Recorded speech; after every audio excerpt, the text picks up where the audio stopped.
नमस्कार, मी संदीप देसाई. TV9 विशेष मध्ये आपल्या सगळ्यांचं स्वागत.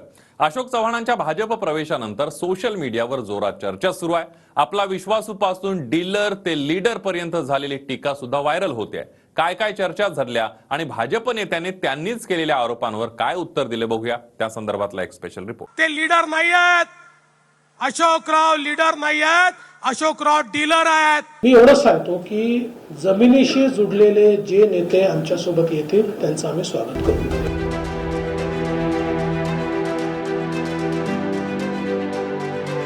अशोक चव्हाण यांनी भाजप प्रवेशाचं उपर्ण गळ्यात टाकताच सोशल मीडियावर जुन्या आठवणींचा पूर आला.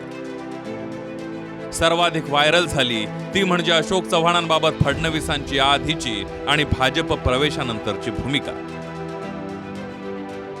ते लीडर नाही आहेत, अशोकराव लीडर नाही आहेत, अशोकराव डीलर आहेत. तुम्ही बघा, रॉकेल पासनं तर पेट्रोल पंपापर्यंत डीलरशिप कोणाची? हे डीलर आहेत, हे लीडर नाही आहेत. आणि या ठिकाणी लीडर म्हणून प्रताप पाटील चिखलीकरांना मैदानामध्ये आपण उतरवलाय. मी एवढंच सांगतो की जमिनीशी जुडलेले जे नेते आमच्यासोबत येतील त्यांचं आम्ही स्वागत करू. भारतीय जनता पार्टीला विरोध करता करता देशाच्या विकासाला आपण कधी विरोध करायला लागलो त्यांना समजत नाहीये. आणि मग जे नेते आहेत, सीझन नेते आहेत, ते ज्यावेळेस दृष्टिक्षेप टाकतात त्यावेळेस त्यांच्या लक्षात येतं की बाबा आपण काय करतोय, आपलं नेतृत्व काय करताय. तर त्यापेक्षा देशाच्या मुख्य धारेमध्ये आपण गेलं पाहिजे, म्हणून लोक आमच्यासोबत येतात. विशेष म्हणजे काँग्रेसनं चव्हाणांना इतकी पदं देऊनही ते काही करू शकले नाहीत अशी टीका फडणवीस करत होते. मात्र चव्हाण जेव्हा भाजपत आले तेव्हा फडणवीसांनीच काँग्रेसला नेते सांभाळता येत नसल्याचं म्हणत चव्हाणांच्या प्रवेशाचं कारण पुढे केलं.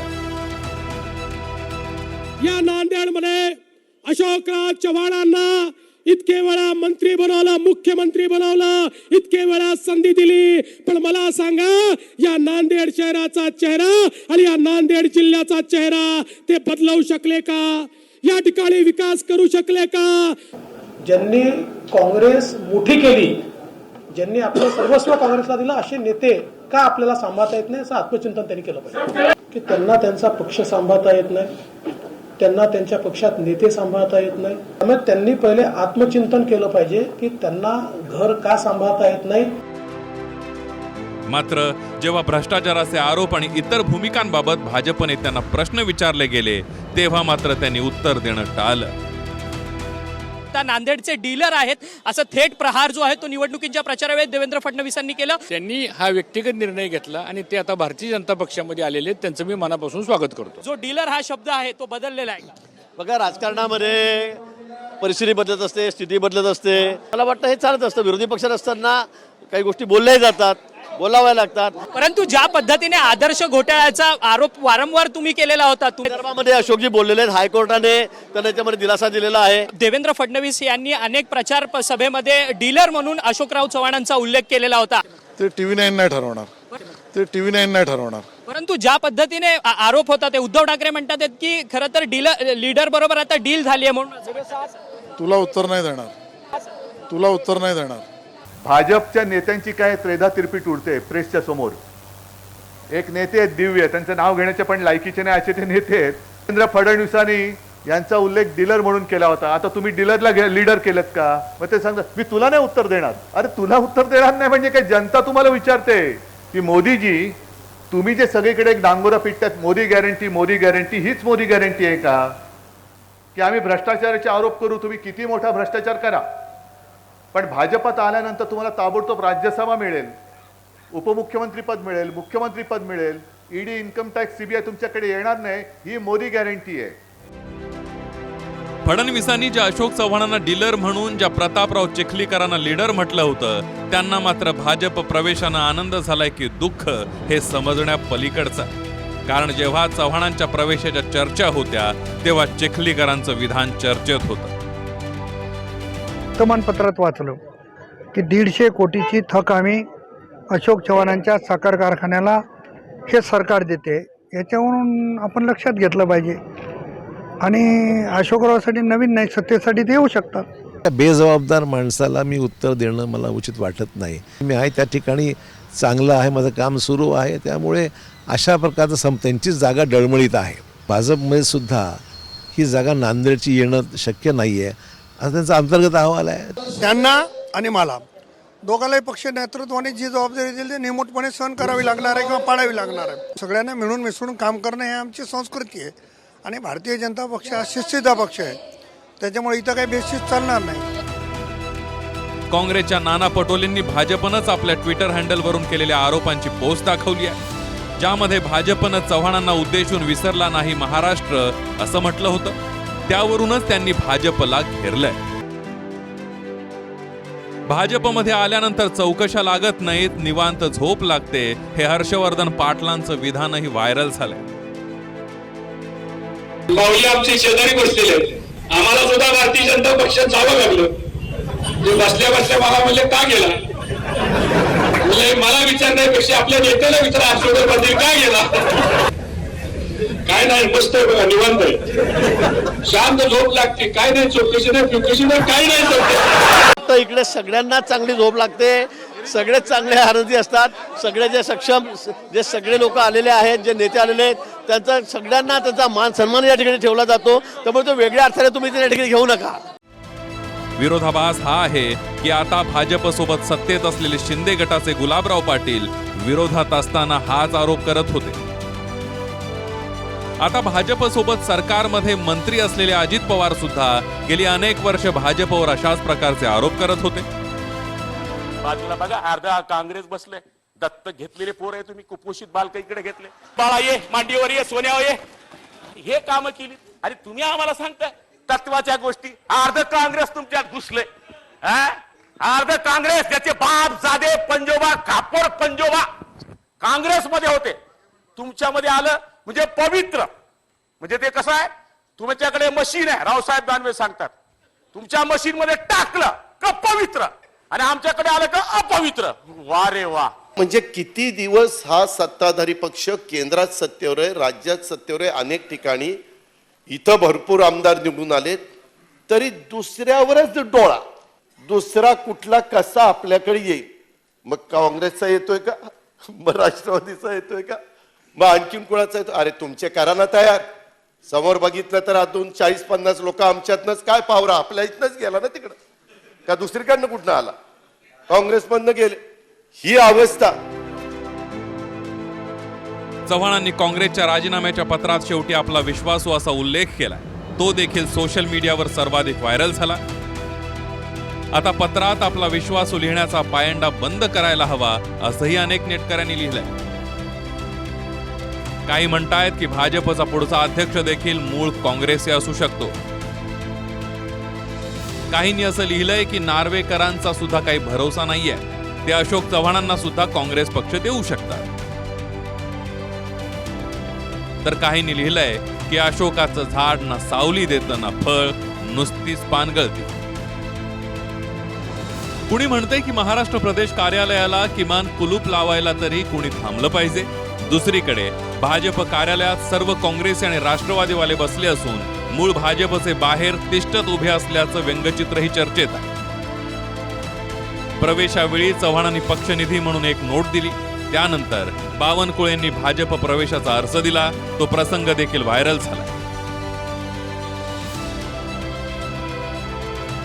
शिवाय इतकी वर्ष काँग्रेसमध्ये काढल्यामुळे भाजप प्रवेशानंतरही चव्हाणांच्या तोंडी काँग्रेस आल्यानं एकच हशा पिकला. राज्य के उपमुख्यमंत्री सन्माननीय देवेंद्र फडणवीस जी, मराठीत केलं तरी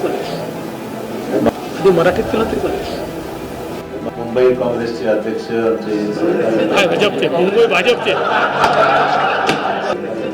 मुंबई भाजपचे 50 वर्षाची सवय आहे. 50 वर्षाची सवय असल्यामुळे मुंबई भाजपाचे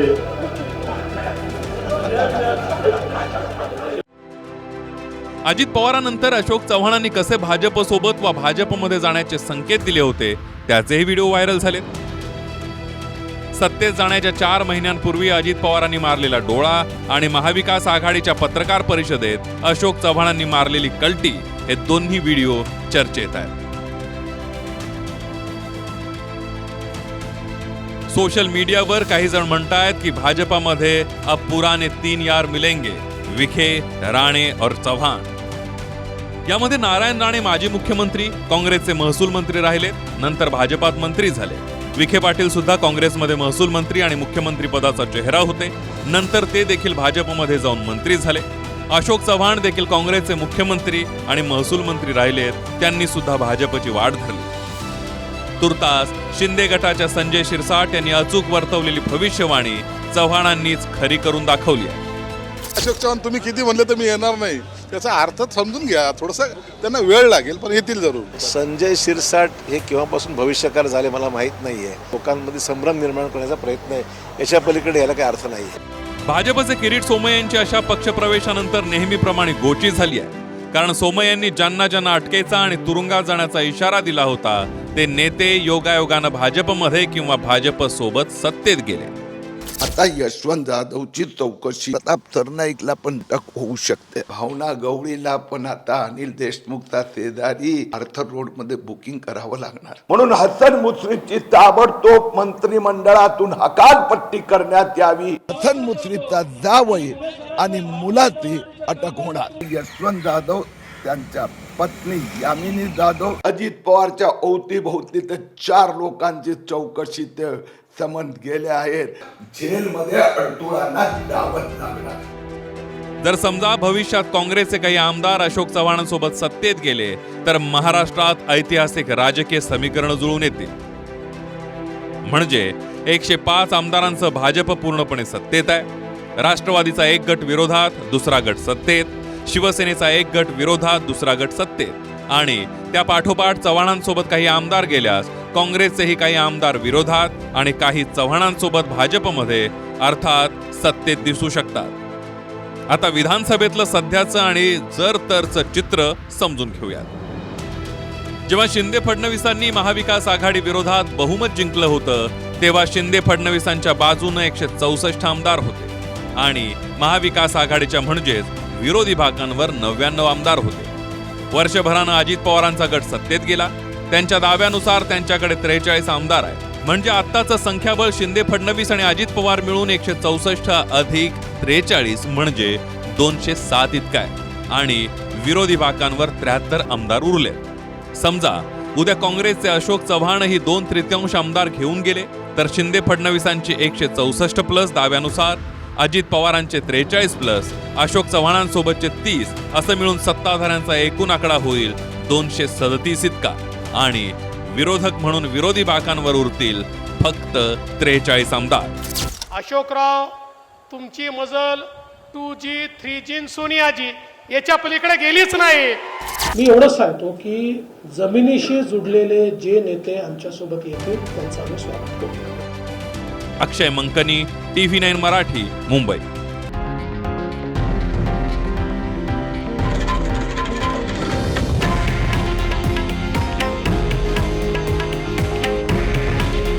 हे आहे देशातील नंबर 1 न्यूज नेटवर्क आणि आपण पाहत आहात TV9 मराठी.